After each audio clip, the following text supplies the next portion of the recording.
नमस्कार दोस्तों, good morning.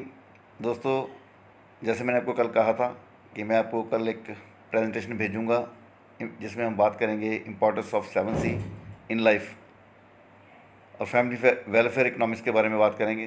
दोस्तों, ये काम कैसे करती है, अभी मैं थोड़ी देर में आपको इसकी प्रेजेंटेशन करा दिखाता हूँ। हम पार्टी के पास जाकर कैसे बात करेंगे, क्या बात करेंगे, उसको कंसेप्ट के बारे में कैसे समझाया जा सकता है।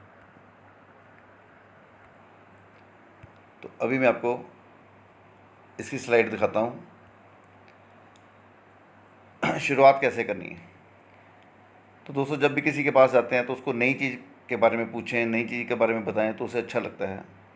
तो आप बात करेंगे, सर मैं आपसे फैमिली वेलफेयर इकोनॉमिक्स के बारे में बात करना चाहता हूँ।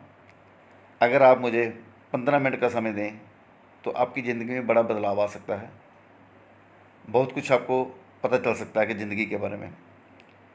क्या आपने इकोनॉमिस्ट एडम स्मिथ के बारे में सुना है? सर, ये एक स्कॉटिश इकोनॉमिस्ट थे जिन्होंने द वेल्थ ऑफ नेशंस किताब लिखी। बहुत से कंट्री में ये किताब के हिसाब से ही काम हो रहा है, ये चलती है। एडम स्मिथ की थ्योरी क्या थी? उन्होंने आसानी से समझ आने वाले 4C के कंसेप्ट को बताया है। भले ही आप बिज़नेस कर रहे हो, भले ही आप प्रोफेशन में हो या जॉब में हो, ये सबके लिए महत्वपूर्ण है, बहुत बढ़िया चीज़ है। तो दोस्तों, फर्स्ट C क्या है? Creation of income. हम जो भी लोग हैं वो सारे काम करते हैं किसके लिए? इनकम अर्न करने के लिए। हम क्रिएट करते हैं इनकम को, हम जो भी काम करते हैं उससे इनकम अर्न कर रहे हैं। तो ये क्रिएशन ऑफ इनकम, हम धन इकट्ठा कर रहे हैं। तो दोस्तों, सेकंड सी है कंजम्पशन ऑफ इनकम।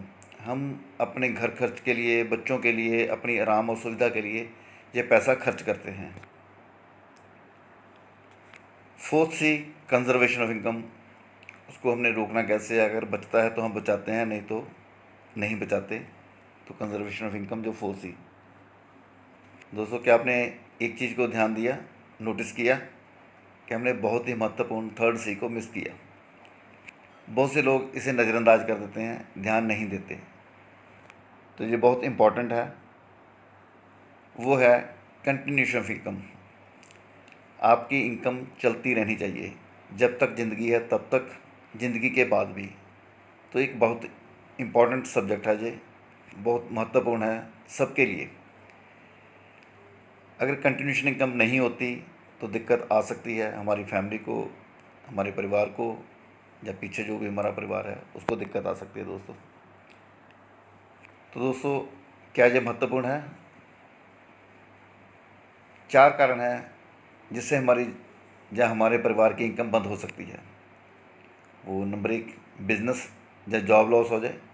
अगर जो भी हम काम करते हैं वो बंद हो जाए, या हमारी जॉब से छुट्टी हो जाए, तब इनकम बंद होती है। दूसरा दोस्तों है डेथ। तीसरा, डिसेबिलिटी की वजह से भी इनकम हमारी बंद हो सकती है, हमें नहीं पता कब डिसेबिलिटी हो सकती है किसी को भी। और चौथा है रिटायरमेंट।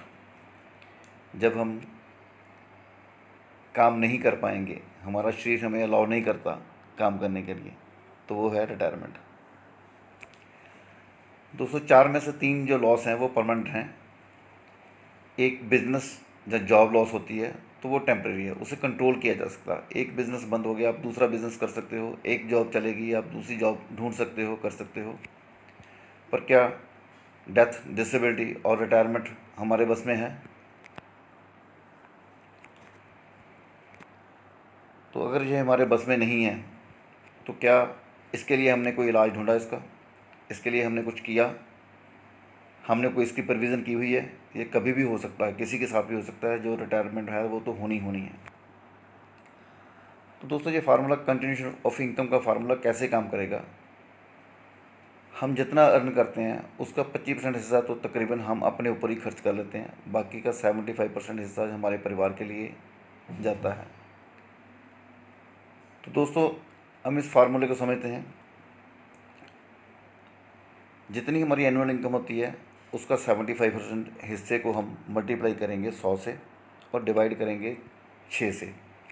तो ये जो आगे आएगा, जो फिगर आएगी, वो लाइफ इंश्योरेंस बनती है। अगर किसी की इनकम 1 लाख महीना हो, उसका 75% हम निकालते हैं, तो 12 लाख का 75% निकालेंगे, 9 लाख बन जाता है। 9 लाख को हम 100 से डिवाइड मल्टीप्लाई करते हैं और 6 से डिवाइड करेंगे तो ये 1.5 करोड़ की रकम आती है सामने। तो ये 1.5 करोड़ जो हुआ वो आपकी लाइफ इंश्योरेंस है। अगर हम 1.5 करोड़ को,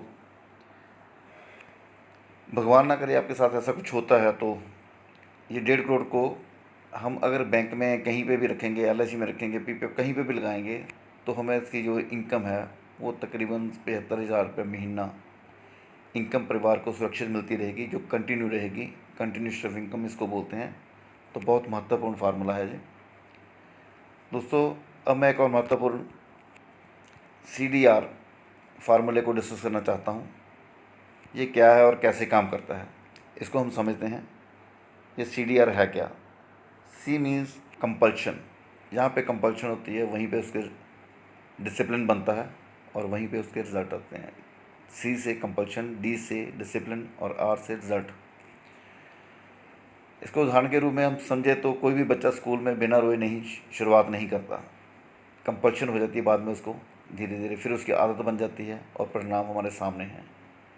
हम जो भी हैं वो स्कूल में पढ़ाई की वजह से ही हैं दोस्तों। ऐसा ही इसी तरह बिज़नेस जब प्रोफेशन में है, शुरू में बिज़नेस में दिक्कतें आती हैं पर धीरे धीरे वो रूटीन सेट हो जाता है। प्रोफेशन में भी ऐसे ही है, तो बाद में रिज़ल्ट आते हैं उसके। दोस्तों हाउसिंग लोन या कार लोन में भी ऐसे ही होता है। हम शुरू में जो किस्त जमा करते हैं, लोन लेते हैं हाउसिंग में, किस्त जमा करते हैं तो दिक्कत आती है, पर धीरे धीरे रूटीन बनता चला जाता है वो, और बाद में जो प्रॉपर्टी है वो हमारे नाम से हो जाती है। बाद में लोन उतर जाता है और प्रॉपर्टी हमें अच्छा लगता है। तो जो इस फार्मूले में नहीं है वो दोस्तों, वो है आपका डिसीज़न, आपका फ़ैसला। अगर माँ बाप ने एजुकेशन का फ़ैसला ना लिया होता तो, या हमने कमाने का या काम करने का फ़ैसला ना लिया होता तो ये काम, जो पैसा है वो हम नहीं कमा पाते, एजुकेशन नहीं ले पाते, तो गड़बड़ होने के चांस होते हैं। तो शुरू में जो फ़ैसला है वो लेना ही पड़ता है, तब जाके उसका फ़ायदा होता है आगे चल के। दोस्तों हमें डेथ की, डिसेबिलिटी की डेट पता है? नहीं पता। पर रिटायरमेंट की डेट का पता है। क्या हम रिटायरमेंट प्लानिंग का फ़ैसला आज ले सकते हैं? मुझे पता है आप हाँ ही बोलोगे। अगर आपकी हाँ है तो फिर हम 5 में C को डिस्कस करते हैं। वो है आपका डिसीज़न, जो को फाइनल करते हैं। आप पेमेंट चेक से करोगे या कैश से, जो इंश्योरेंस के लिए। दोस्तों ये 5वां C है। अगर अब भी कोई शंका है तो हम 6 C को भी डिस्कस कर लेते हैं, जो ज़्यादा खतरनाक है। वो है, अगर आप फैसला नहीं ले पाओगे आज, तो वो है डिपेंडेंसी ऑन चिल्ड्रन। आपके बच्चों के ऊपर आपको निर्भर होना पड़ेगा। बाद में अफसोस होता है, रिपेंट करते हो। बागवान फिल्म हमने देखी है, उसमें क्या हाल होता है दोस्तों, उसको ध्यान में रखो। अगर बच्चे भी ना संभाल पाएँ तो एक और C भी है, वो है चैरिटी। चैरिटी के ऊपर डिपेंड होना पड़े तो वो बहुत ज़्यादा खतरनाक हो जाता है। तो आपको कैसा लगता है कि आपको क्या करना चाहिए इन 7 C में से? जो 5वां C है बड़ा इम्पॉर्टेंट है, वो आज इसको एंजॉय करें। दोस्तों हमारे पास सेविंग अकाउंट होते हैं, FD होती है, RD होती है, म्यूचुअल फंड होता है, गोल्ड होते हैं। ये सारी सेविंग नहीं है, ये सेविंग अकाउंट नहीं है, ये एक्चुअल में विड्रॉल अकाउंट है।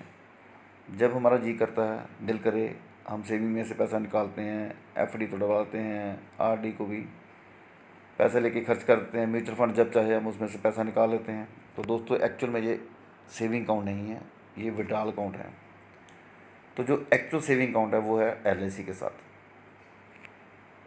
LIC के साथ शुरुआत करें और अपनी रिटायरमेंट और अपनी ज़िंदगी को आसान बनाएं। दोस्तों LIC है तो कहीं और क्यों जाएं। दोस्तों ये बहुत अच्छा कॉन्सेप्ट है। आप इसको अपने हिसाब से लोगों से बात कर सकते हो। इसकी जो कॉपीज़ है वो निकाल सकते हो, उसको अपनी फ़ाइल में लगा सकते हो। तो ये डिस्कस करने के लिए आपको काफ़ी है। इसमें जो सबसे पहली मैंने स्लाइड बताई थी वो नहीं बताना लोगों को, वो आप उनको नहीं दिखाओगे।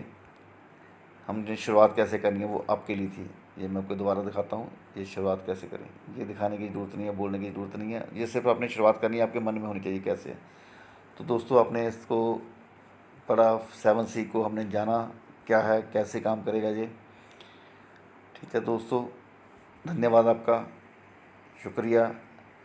आप इसको काम में लाएं, बहुत अच्छा प्रोफेशनल इम्पैक्ट देगा ये। लोगों को समझ आएगा कि इस बंदे में कोई दम तो है, बात है इसमें। ठीक है दोस्तों, आप इन्जॉय करें, इस कॉन्सेप्ट के ज़रिए लोगों से बात करें, 7C कॉन्सेप्ट। थैंक यू दोस्तों, थैंक यू वेरी मच।